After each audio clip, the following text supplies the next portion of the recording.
I was talking about this with a coworker today. And we're in a situation where to solve one problem, you have to solve all of them.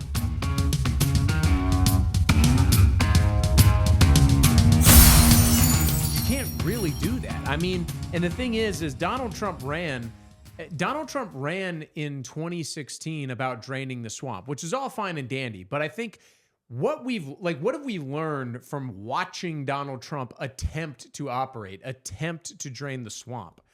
We've learned that like the swamp is so much more deep and murky than we ever even thought, and like their ability to fight back is uncanny. And so now it's like I was that way too. In 2016, I was like, hey, let's drain the swamp.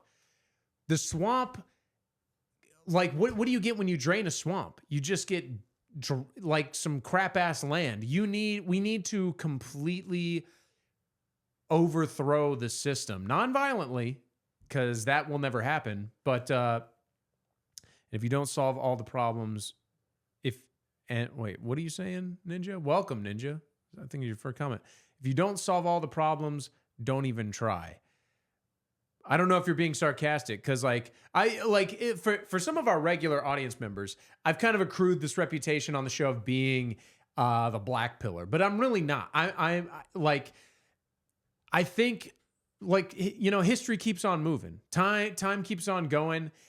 In like the way that you feel about things right now, someone 500 years from now will feel the exact same way.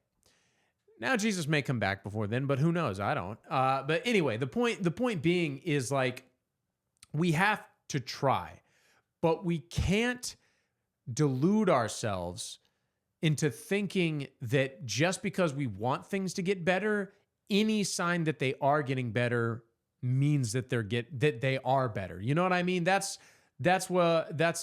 figured that's what you're doing.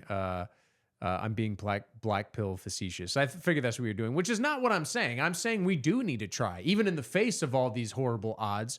But what concerns me is people get so caught up on things that don't actually matter. They get caught up on things that aren't actually relevant. And I see this a lot in my coworkers. If you guys, I mentioned it before, I work on a radio show. Like my full-time job is I'm a producer for a conservative political morning talk show here in South Carolina. And the host of the show, he's 61 years old. And a lot of the audience, a lot of the demographics of the audience is around that same thing. They're white men in their 60s, maybe 40s or whatever. And like you typically hear people say that's a bad thing. Like these are the movers and shakers of all time, pretty much. However, that's besides the point. My point being is like, I see so much. Like the guy I had on the show last week, Dr. Joe. They want to see the finish line. They're old and they want to see things get better so bad that they will rationalize. They'll attach themselves to any little thing that has a thumbs up next to it from the conservatives and argue that yes, this is a victory. We are winning. And I'm not saying that we've lost. I'm not saying that we're losing. But the point is like, I feel like even Zeb at times, he has this overestimation of the process.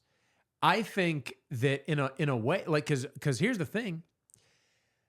In a way, Trump's rhetoric about illegals from 2016 has a direct correlation, directly led to the massive influx of illegals that we got during the Biden years.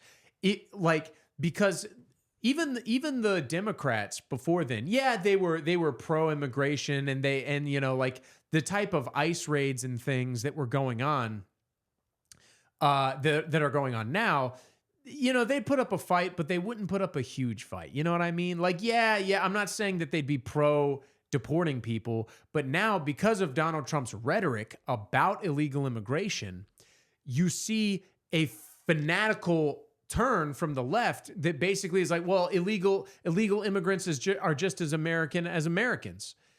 So there, for every action, there's an equal and opposite reaction. And that's the thing. And that's kind of what I'm getting at here is it's like, we need to be honest about our circumstance. Yes, like the things that Donald Trump is saying are true.